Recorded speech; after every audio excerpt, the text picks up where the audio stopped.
ठीक है, रिवीजन करते हो या नहीं करते हो तुम लोग? तैयारी कैसे चल रही है तुम्हारी? बताओ भाई, तुम्हारा लगभग कितने टाइम बाद एग्जाम है? हाँ, 1 महीने बाद? 1 महीने ज्यादा है थोड़ा सा, 10 दिन ज्यादा है ना? लगभग 6, 7, 8 जून को एग्जाम है। अब तुम अपने आप को एनालिसिस करना कि तुम पढ़ते हो या नहीं पढ़ते हो, क्या तुम वास्तव में एग्जाम क्वालिफाई करने के लिए सीरियस हो या नहीं हो। ठीक है, मेरा ये मानना है, अभी तुम्हारा मेरे हिसाब से 3 सवा 3 घंटे क्लास चलता होगा, 3 घंटे, कभी 2 घंटे 45 मिनट, कभी 2 घंटे 50 मिनट, ऐसे चलता है। बाकी कितने घंटे बचे तुम्हारे पास? 21 आवर्स। हाँ, 24 में से अगर मैं माइनस कर दूं, 21 आवर्स बचे। 21 आवर्स में से तुम्हारा 7 आवर्स में सोने का मान लेता हूं, है ना, वो भी जरूरी है, तो कितने बचे? 14 आवर्स, है ना। अब 14 आवर्स में से जहां तक मुझे ध्यान है, मैक्सिमम स्टूडेंट, खासकर गर्ल्स, है ना, पीजी में रहते होंगे, मतलब उनको खाना बनाना भी नहीं बनाना पड़ता होगा, ऐसा ही है। और बाकी जो ऑनलाइन स्टूडेंट्स हैं, ठीक है, वो क्या करते हैं, घर पे रहते हैं, तो सीधी सी बात है, उनको भी खाना नहीं बनाना पड़ता, तो घर पे आराम से टाइम फ्री है। तो जो स्टूडेंट अभी 11 से 12 घंटे पढ़ रहा है ना, 11 से 12 घंटे, तो उसका पढ़ाई में मान लेता हूं ठीक चल रहा है, वो एग्जाम क्वालिफाई करने को लेकर सीरियस है।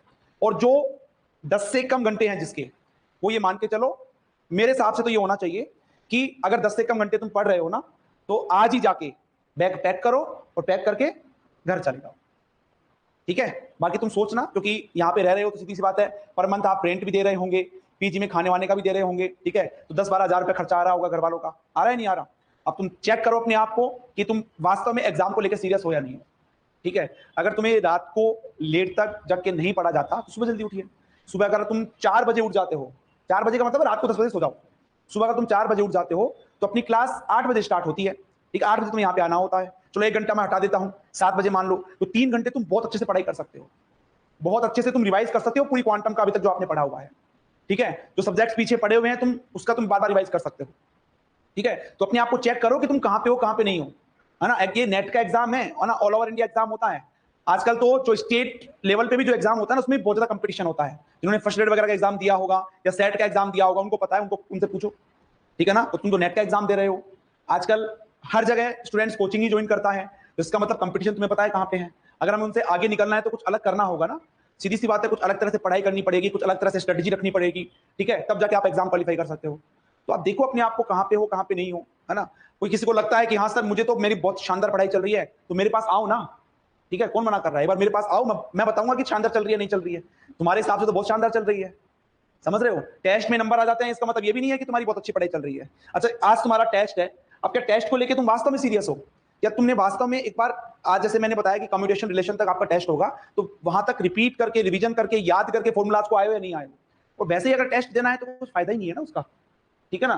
तो अगर टेस्ट वगैरह तुम्हारे हो रहे हैं तो उसका कुछ फायदा लो और प्रॉपर वे में रिवाइज करके ही आओ। उसका मेन उद्देश्य यही होता है ना कि कम से कम आप पिछली जो चीजें आपने पढ़ ली है उसको रिवाइज करके आप आओ, समझ रहे हो।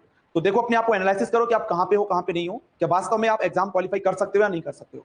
और वो तभी कर सकते हो, सीधी सी बात, एक ही है तुम्हारे पास में। मतलब ऐसा कुछ नहीं है कि भाई उसने एग्जाम क्वालिफाई कर लिया, अच्छा रैंक आ गया, तो उसने क्या किया होगा, अलग से क्या किया होगा, या मैंने उसके लिए क्या किया, ऐसा नहीं है, मेरे लिए सब बराबर है। लेकिन मुझे किसी के लिए एक्स्ट्रा एफर्ट्स दिखेंगे तो सीधी सी बात है, मैं डाइवर्ट होऊंगा नहीं होऊंगा उसकी तरफ, बताओ। होऊंगा डाइवर्ट।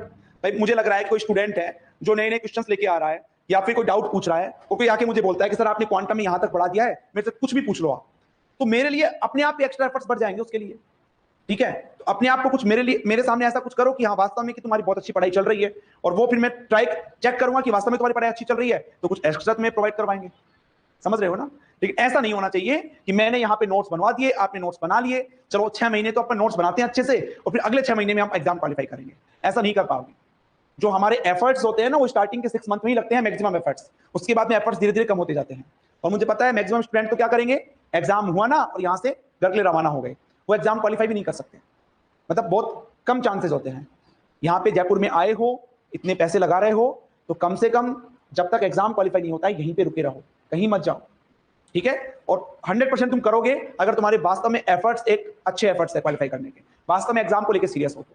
लेकिन तुम खुद सोचो, अभी तक तुम्हारे पास ऑप्शन थे कि बीएससी के बाद एमएससी कर लेंगे, अब एमएससी के बाद क्या करोगे तुम लोग, एसएससी की तरफ, इनकी तरफ जाओगे नहीं, सीधी सी बात है, फिजिक्स पढ़ा हुआ है और नेट की कोचिंग भी की है, और उसके बाद में एसएससी वगैरह में जाते हो, बैंक वैंक में जाते हो, उससे बड़ी बेवकूफी कुछ हो नहीं सकती, ठीक है ना। तो रहना हमें इसी के अंदर है, और इसमें रहना है, सक्सेस होना है तो क्या करना पड़ेगा, ये जो एग्जाम्स है ये क्वालिफाई करने पड़ेंगे, ठीक है। उसके बाद चाहे आप फर्स्ट ग्रेड में जाओ, चाहे असिस्टेंट प्रोफेसर में जाओ, चाहे आप पीएचडी के लिए जाओ, चाहे आप साइंटिफिक ऑफिसर के लिए जाओ, आपको एग्जाम क्वालिफाई करने ही पड़ेंगे, और क्वालिफाई करने के लिए आपको एफर्ट्स लगाने पड़ेंगे अपने, ठीक है।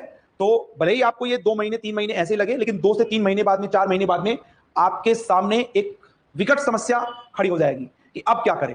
अभी तक तो हमने घर वालों को बोल दिया एमएससी हो गई तो हम नेट की कोचिंग करेंगे, अब वो भी हो गया, अब क्या करोगे? समझ रहे हो ना? तो थोड़ा सा इसको लेके सीरियस हो जाओ भैया ना। पढ़ाई करो कम से कम 10-11 घंटे। किसी को लग रहा है कि कैसे पढ़ाई करें, मेरे पास आओ ना, कि कैसे पढ़ाई करना है, कैसे नहीं करना है। किसी को याद नहीं होता है तो मुझे बताओ, इस तरह याद नहीं होता है, मैं बताऊंगा कैसे याद होगा। ठीक है? तो मैं सबसे पहले क्या चेक करूंगा, भाई तुम्हारे शॉर्ट नोट्स लेके आओ। अब तुमने शॉर्ट नोट्स नहीं बनाए तो कहां से याद होगा? क्या पूरी कॉपी को थोड़ी याद कर लोगे तुम?